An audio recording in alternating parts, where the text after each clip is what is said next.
ഈ കഴിഞ്ഞ ദിവസമാണ് ചേരാനെല്ലൂരിലെ പ്രതിപക്ഷ നേതാവിൻ്റെ ജില്ലയായ എറണാകുളത്തെ ചേരാനെല്ലൂർ പഞ്ചായത്തിൻ്റെ പരിപാടിയിൽ വെച്ച് ആ പഞ്ചായത്തിനെ അതിദാരിദ്ര്യമുക്തമായി ഞാൻ പ്രഖ്യാപിച്ചത്. ഞാനാണ് ആ പ്രഖ്യാപനം നടത്തിയത്. പഞ്ചായത്ത് ഭരിക്കുന്നത് UDF ആണ്. ആ പ്രഖ്യാപനം അവിടെ നടത്തുമ്പോൾ വേദിയിൽ UDFിൻ്റെ കോൺഗ്രസിൻ്റെ MLA ആയ TJ വിനോദും കോൺഗ്രസിൻ്റെ MP ആയ ഹൈബി ഈഡനുണ്ട്. അപ്പോൾ പ്രതിപക്ഷ നേതാവ് പറയുന്നത് മുഴുവൻ തട്ടിപ്പാണ്, കള്ളക്കണക്കാണ്. അപ്പോൾ UDF ഭരിക്കുന്ന തദ്ദേശ സ്ഥാപനങ്ങളുടെ കണക്കും കള്ളക്കണക്കാണെന്നാണ് അദ്ദേഹം പറയുന്നത്. അപ്പോൾ ഈ രാഷ്ട്രീയമായിട്ടുള്ള അന്ധത ബാധിച്ചാൽ ഇങ്ങനെ പരസ്പര വിരുദ്ധമായിട്ട് സംസാരിക്കും. അതാണ് ചെയ്യുന്നത്. അപ്പോൾ UDFിൻ്റെ ഭരണസമിതികൾ നടത്തിയ പ്രവർത്തനത്തെ പോലും പ്രതിപക്ഷ നേതാവ് തൻ്റെ സങ്കുചിത രാഷ്ട്രീയ താല്പര്യത്തിന് വേണ്ടി ഒറ്റയടിക്ക് തള്ളിക്കളയാണ് ചെയ്യുന്നത്. ഈ ചെപ്പടി വിദ്യ എന്നുള്ള ആ ഒരു വാക്കിന് അവര് ഞാൻ ചോദിക്കുന്നത്, ഈ 4 വർഷം എവിടെയായിരുന്നു കേരളത്തിലെ പ്രതിപക്ഷവും പ്രതിപക്ഷ നേതാവും ഈ പറഞ്ഞ വിദഗ്ധരുമൊക്കെ? ഒരു ദിവസം കൊണ്ട് പ്രഖ്യാപിച്ചതല്ലല്ലോ. കിടന്നുറങ്ങുകയായിരുന്നു. 4 കൊല്ലമില്ലാത്ത ചോദ്യവും സംശയവും വിമർശനവും ആക്ഷേപവും ഇന്ന് രാവിലെ വരാൻ എന്താണ് കാരണം? അതിദാരിദ്ര്യമുക്ത കേരളം, അതാണ് ഇപ്പോൾ ചർച്ച ചെയ്തുകൊണ്ടിരിക്കുന്നത്. രാജ്യത്തിന് തന്നെ അഭിമാനകരമായ അല്ലെങ്കിൽ മാതൃകാപരമായിട്ടുള്ള ഒരു പ്രഖ്യാപനമാണ്. പക്ഷെ അതേസമയം BJP പറയുന്നത് അവരുടെ ഒരു കേന്ദ്ര പദ്ധതിയായിരുന്നു, അത് പേര് മാറ്റി കൊടുത്തു എന്നാണ്. എന്താണ് മറുപടി? രാജ്യത്തിന് അഭിമാനകരമായിട്ടുള്ള നേട്ടമാണ് കേരളം കൈവരിച്ചിട്ടുള്ളത്. അത് ഇന്ന് ഇന്ത്യയിലെ ദേശീയ മാധ്യമങ്ങളെല്ലാവരും അക്കാര്യം ചൂണ്ടിക്കാണിക്കുന്നുണ്ട്. അന്തർദേശീയ മാധ്യമങ്ങളും ആ കാര്യങ്ങൾ ചൂണ്ടിക്കാണിക്കുന്നു.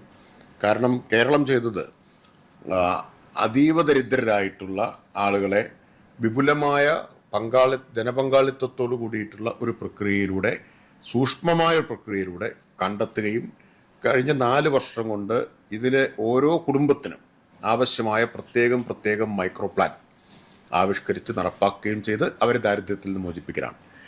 ഇങ്ങനെ ഇതിന് സമാനമായൊരു പ്രവർത്തനം ഇന്ത്യയിൽ എവിടെയും നടന്നിട്ടില്ല എന്ന് മാത്രമല്ല, ലോകത്ത് ചൈനയിൽ മാത്രമേ നടന്നിട്ടുള്ളൂ.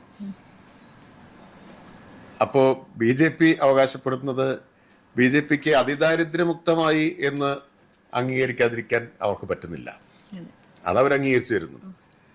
പിന്നെ അതിൻ്റെ ക്രെഡിറ്റ് ഞങ്ങൾക്കാണ് എന്നാണ്. അപ്പം എനിക്ക് അവരോട് പറയാനുള്ളത്, കേരളം മാത്രമാണ് ഇടതുപക്ഷം ഭരിക്കുന്നത്, അവർ ഇന്ത്യയിൽ കുറേ സംസ്ഥാനങ്ങൾ ഭരിക്കുന്നുണ്ട്. അപ്പോൾ പിന്നെ കേരളത്തിലെ ക്രെഡിറ്റ് എടുക്കാൻ നടക്കുന്നതിന് പകരം ഇന്ത്യയിൽ അവർ ഭരിക്കുന്ന സംസ്ഥാനങ്ങളിൽ ഇതുപോലെ ചെയ്ത് ക്രെഡിറ്റ് എടുക്കുന്നതാണല്ലോ നല്ലത്. അതൊന്ന് ചെയ്ത് കാണിച്ചാൽ മതി. ഇന്ത്യയിൽ മറ്റൊരു സംസ്ഥാനത്തും ഇത് അവർക്ക് കൈവരിക്കാൻ കഴിഞ്ഞിട്ടില്ല എന്ന് മാത്രമല്ല, ചിന്തിക്കാൻ പോലും കഴിയുന്നതല്ല. അപ്പോൾ ഇതിൻ്റെ ആൾ ഞങ്ങളാണ് എന്ന് പറയുന്നതിന് പകരം അവർക്ക് അധികാരമുള്ള സ്ഥലങ്ങളിൽ അവർ ചെയ്യട്ടെ, എന്നിട്ട് ക്രെഡിറ്റ് എടുക്കാൻ ശ്രമിക്കുക. അതിനെ വെല്ലുവിളിക്കുകയാണ് ചെയ്യുന്നത്. ഗോവിന്ദമാഷാണ് 2022 ഈ അതിദരിദ്രമുക്ത കേരളം ഇതിന് തുടക്കം കുറിക്കുന്നത്. പിന്നീട് മന്ത്രി ഇത് ഏറ്റെടുക്കുന്നു. ഇപ്പോൾ ഉണ്ടാകുന്നൊരു അഭിമാനം എത്രത്തോളം ഉണ്ട്? ഇത് LDFിൻ്റെ നയമാണ്. ആ നയത്തിനനുസരിച്ചൊരു പദ്ധതി സർക്കാർ പ്രഖ്യാപിക്കുന്നു.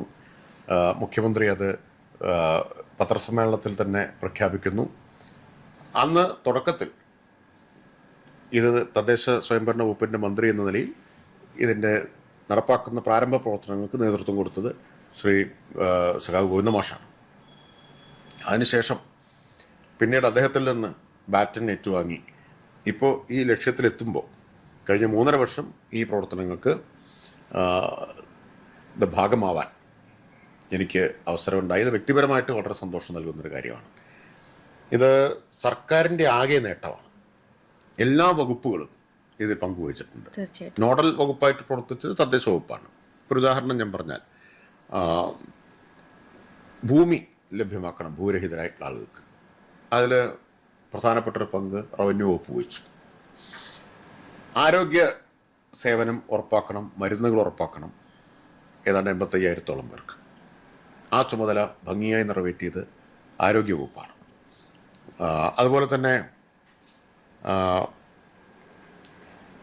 പൊതുവിദ്യാഭ്യാസ വകുപ്പ്, അതിദരിദ്ര കുടുംബങ്ങളിലെ കുട്ടികളുടെ വിദ്യാഭ്യാസത്തിൻ്റെ ഉത്തരവാദിത്വം പൊതുവിദ്യാഭ്യാസ വകുപ്പ് ഏറ്റെടുത്തു. ഗതാഗത വകുപ്പ് അതിദരിദ്ര കുടുംബങ്ങളിലെ കുട്ടികൾക്ക് സൗജന്യ യാത്ര നൽകി. റേഷൻ കാർഡ് ഇല്ലാത്ത അനേകം പേരുണ്ടായിരുന്നു, ആയിരക്കണക്കിന് ആളുകളുണ്ടായിരുന്നു. അവർക്ക് മുഴുവൻ സമയബന്ധിതമായി അതിവേഗം റേഷൻ കാർഡ് ഉറപ്പാക്കിയത് സിവിൽ സപ്ലൈസ് വകുപ്പാണ്, സാമൂഹ്യനീതി വകുപ്പ്, ഉന്നത വിദ്യാഭ്യാസ വകുപ്പ്, ഇങ്ങനെ എല്ലാ വകുപ്പുകളുടെയും പങ്കാളിത്തത്തോടു കൂടിയിട്ടും സർക്കാരിൻ്റെ ആകെ ഫലപ്രദമായ ഏകോപനത്തോടു കൂടിയിട്ടാണ് നടന്നത്. ഒപ്പം തദ്ദേശ സ്ഥാപനങ്ങൾ ഇതിൽ പ്രധാനപ്പെട്ട പങ്ക് വഹിച്ചിട്ടുണ്ട്. നേതൃത്വപരമായ പങ്ക് താഴെത്തട്ടിൽ അവരാണല്ലോ അതൊക്കെ നടപ്പാക്കുന്നത്. കുടുംബശ്രീ ഇതിൽ പ്രധാനപ്പെട്ട പങ്ക് വഹിച്ചിട്ടുണ്ട്. ഉദ്യോഗസ്ഥരുണ്ട്, താഴെത്തട്ടിലെ ജനപ്രതിനിധികളുണ്ട്. ഇങ്ങനെ ഒരു വലിയ കളക്റ്റീവ് എഫർട്ടാണ്. ആ കളക്റ്റീവ് എഫർട്ടിൻ്റെ വിജയമാണ്. ഇനിയിപ്പം ഈ മാധ്യമങ്ങൾ, പ്രതിപക്ഷം, BJP ഇവരുടെയൊക്കെ ഇടയിൽ ഇപ്പം നമ്മൾ സാധാരണക്കാർക്ക് ഒരു ആശങ്ക, ഇനിയിപ്പോൾ നമുക്ക് കേന്ദ്രം തരണ റേഷനൊക്കെ വെട്ടി ചെറുതാക്കുമോ, ഇനി കിട്ടില്ലേ എന്നൊക്കെ ഉള്ളത്. അങ്ങനെ ഒരു ആശങ്ക അനിവാര്യമാണോ? കേരളം വിദ്യാഭ്യാസ മേഖലയിലും ആരോഗ്യ മേഖലയിലൊക്കെ കൈവരിച്ചിട്ടുള്ള നേട്ടങ്ങളുടെ പേരിൽ കേരളത്തിൻ്റെ വിഹിതം വെട്ടിക്കുറയ്ക്കാൻ, കേരളത്തിനുള്ള കേന്ദ്ര വിഹിതം വെട്ടിക്കുറയ്ക്കാനുള്ള ശ്രമം കേന്ദ്ര ഗവൺമെൻറ് നടത്തിയിട്ടുണ്ട്. അതിനെ എതിർക്കുകയാണ് ചെയ്യേണ്ടത്. അതുകൊണ്ട് കേരള വിദ്യാഭ്യാസ രംഗത്ത് പുരോഗതി പ്രാപിക്കാതിരിക്കുന്നതാണ് നല്ലത് എന്ന് നമുക്ക് പറയാൻ പറ്റൂ. ആരോഗ്യരംഗത്ത് കേരളം മോശമായി തുടരുന്നതാണ് നല്ലത്, അപ്പോൾ കൂടുതൽ വിഹിതം കിട്ടും എന്ന് പറയാൻ പറ്റും. അപ്പോൾ ആ തെറ്റായ കേന്ദ്ര സമീപനത്തെ നമ്മൾ എതിർക്കുക എന്നതാണ് ചെയ്യേണ്ടത്. ഇപ്പം പ്രതിപക്ഷത്തിൻ്റെ ആരോപണങ്ങൾ, ഇപ്പോൾ കമ്മ്യൂണിസ്റ്റ് CPM-ൻ്റെ മാനിഫെസ്റ്റോയിൽ പറയുന്നു 4.5 ലക്ഷം അതിദരിദ്രർ. പ്രഖ്യാപനം വന്നപ്പോൾ അത് 64,600 ആകുന്നു. ഇതെങ്ങനെയാണ്? പിന്നെ ചെപ്പടി വിദ്യ അങ്ങനെ തുടങ്ങിയ ഞാൻ ചൂണ്ടിക്കാണിച്ച കാര്യം എങ്ങനെയാണ് ഈ 64,600 കുടുംബങ്ങളെ കണ്ടെത്തിയത് എന്നുള്ളതാണ്. അത് സർക്കാർ ഒറ്റയ്ക്ക് കണ്ടെത്തിയതോ ഏകപക്ഷീയമായി നിശ്ചയിച്ചതോ അല്ല. താഴെ ഗ്രാമസഭകൾ വരെ അംഗീകരിച്ചതാണ്. ഗ്രാമസഭകൾ വരെ അംഗീകരിച്ച് തദ്ദേശ സ്ഥാപനങ്ങളും അംഗീകരിച്ച പട്ടികയാണ്. ഇപ്പോൾ കേരളത്തിലെ തദ്ദേശ സ്ഥാപനങ്ങൾ എല്ലാവരും ചേർന്ന് ഭരിക്കുന്നതാണ്. ഞാൻ നേരത്തെ പറഞ്ഞതാണ് കാര്യം. ഇവിടെ തിരഞ്ഞെടുത്തത് അതിജീവനം അസാധ്യമായിട്ടുള്ള മനുഷ്യരെയാണ്. സർക്കാരിൻ്റെ പിന്തുണയില്ലാതെ അതിജീവിക്കാൻ കഴിയാത്ത വിഭാഗത്തെയാണ്. ദാരിദ്ര്യമല്ല ഇല്ലാതാക്കിയത്. ആ വ്യത്യാസമുണ്ട്.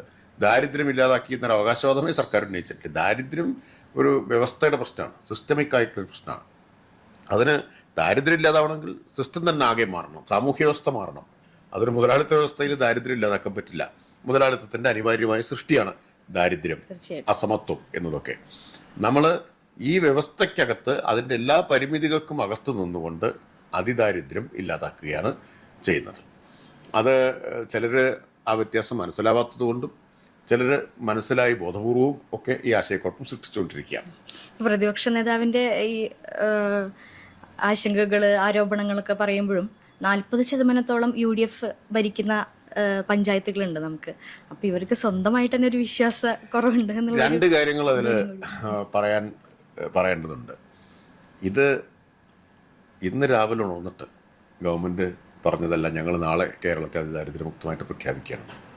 ഞാൻ ഈ പറഞ്ഞ ഈ പ്രക്രിയയിലൂടെ ആണ് ഇത് ചെയ്തിട്ടുള്ളത്. ഇത് എന്ന് തുടങ്ങിയതാണ്. 2021 തുടർഭരണം നേടി സത്യപ്രതിജ്ഞയ്ക്ക് ശേഷം ആദ്യത്തെ മന്ത്രിസഭാ യോഗത്തിൽ എടുത്ത തീരുമാനമാണ് അതിദാരിദ്ര്യമുക്തമാക്കാനുള്ള ഒരു പദ്ധതി നടപ്പാക്കും എന്നത്.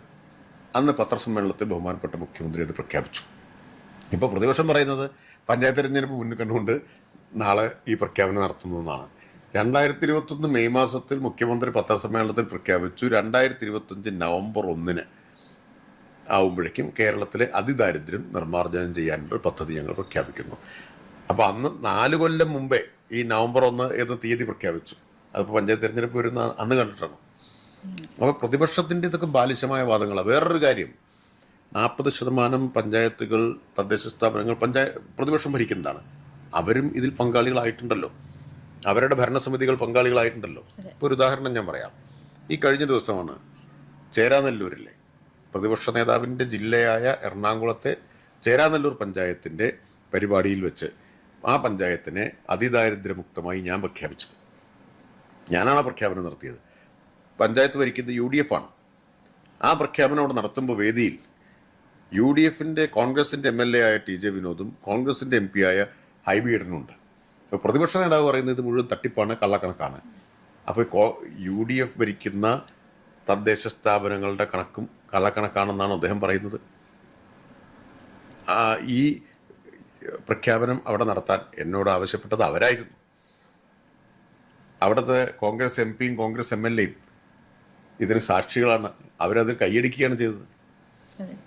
അപ്പോൾ രാഷ്ട്രീയമായിട്ടുള്ള അന്ധത ബാധിച്ചാൽ ഇങ്ങനെ പരസ്പര വിരുദ്ധമായിട്ട് സംസാരിക്കും.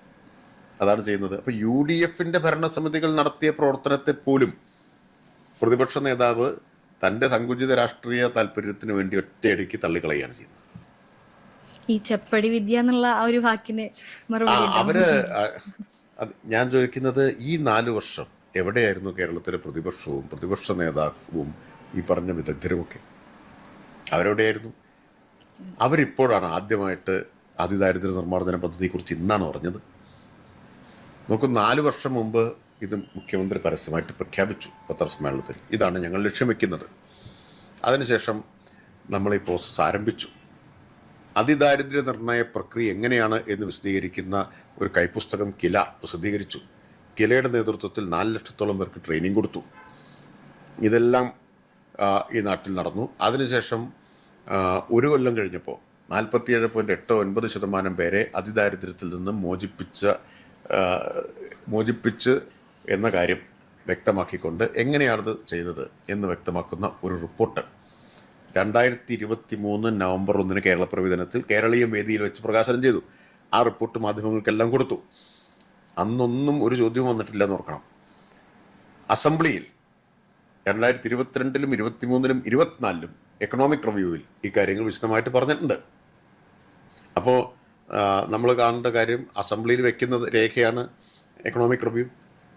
അത് പ്രതിപക്ഷ നേതാവ് വായിച്ചിട്ടില്ല ഇതുവരെ. പ്രതിപക്ഷ MLA-മാർ ഒരാളും കണ്ടിട്ടില്ലേ? അന്നൊന്നുമില്ലാത്ത ചോദ്യം വിദഗ്ധർ എക്കണോമിക് റിവ്യൂ എങ്കിലും വായിക്കുന്നല്ലേ നമ്മൾ വിചാരിക്കേണ്ടത്, അല്ലേ? അന്നൊന്നും ഇവരാരും ഇക്കാര്യത്തിൽ ഒരു ചോദ്യവും ഉന്നയിച്ചിട്ടില്ല. അപ്പം 4 വർഷമില്ലാത്ത ചോദ്യം ഉണ്ടായിരുന്നെങ്കിൽ, നിർദ്ദേശങ്ങൾ ഉണ്ടായിരുന്നെങ്കിൽ, അഭിപ്രായങ്ങൾ വിമർശനങ്ങൾ ഉണ്ടായിരുന്നെങ്കിൽ അവർക്ക് ഉന്നയിക്കാൻ എത്രയോ അവസരങ്ങൾ ഉണ്ടായിരുന്നല്ലോ. ഇതുവരെ ഉന്നയിക്കാതെ ഇപ്പോൾ ഈ പ്രഖ്യാപനത്തിൻ്റെ തൊട്ട് തലേന്ന് ഉറക്കത്തിൽ നിന്ന് എഴുന്നേറ്റതുപോലെ ഇത് ഞങ്ങൾ അംഗീകരിക്കില്ല എന്ന് പറയുന്നത്, അതാണ് രാഷ്ട്രീയം. അത് ഈ അവരുടെ അസഹിഷ്ണുതയുടെ രാഷ്ട്രീയമാണ്. കേരളത്തിലൊരു മാറ്റം ഉണ്ടാകുമ്പോൾ മലയാളികൾ എന്ന നിലയ്ക്ക് അഭിമാനിക്കുകയാണ് സാധാരണഗതിയിൽ ചെയ്യേണ്ടത്. അഭിമാനിക്കുന്നില്ല എന്ന് മാത്രമല്ല, അവരതിൽ അസഹിഷ്ണുത പ്രകടിപ്പിക്കുകയാണ് ചെയ്യുന്നത്. ഇതിപ്പോൾ തുടങ്ങിയതല്ല, കഴിഞ്ഞ കുറേ കാലമായിട്ട് തുടങ്ങിയ ഒന്നാണ്. കേരളത്തിൽ ഒരു സൽപ്പേരുണ്ടാകുന്നു എന്ന് പറഞ്ഞാൽ തള്ളിപ്പറയാൻ മുന്നിൽ നിൽക്കുന്നവരാണ് പ്രതിപക്ഷം. കഴിഞ്ഞ കുറേ കാലമായിട്ട് അങ്ങനെയാണ്. അപ്പോൾ പ്രതിപക്ഷത്തിൻ്റെ ഈ മനോഭാവം വളരെ വിചിത്രമാണ്. അതാണ് പ്രകടമായത്. എൻ്റെ ചോദ്യം അതാണ്, 4 കൊല്ലം ഇവരെവിടെയായിരുന്നു? ഒരു ദിവസം കൊണ്ട് പ്രഖ്യാപിച്ചതല്ലല്ലോ. കിടന്നുറങ്ങുകയായിരുന്നു. 4 കൊല്ലമില്ലാത്ത ചോദ്യവും സംശയവും വിമർശനവും ആക്ഷേപവും ഇന്ന് രാവിലെ വരാൻ എന്താണ്?